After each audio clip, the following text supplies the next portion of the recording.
Recording in progress.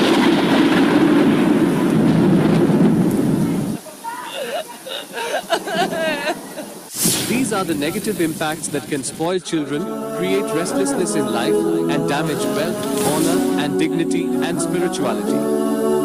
In many parts of India, families and individuals face serious issues like inheritance disputes, divorce, and marital conflicts. These problems cause a lot of stress and can tear families apart. It's like a virus, affecting everyone in some way.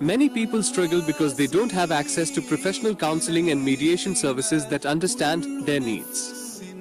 In response to this widespread issue, a counseling center named Samman Counseling Center in the small Indian town of Udupi has been offering free, fair, and professional services.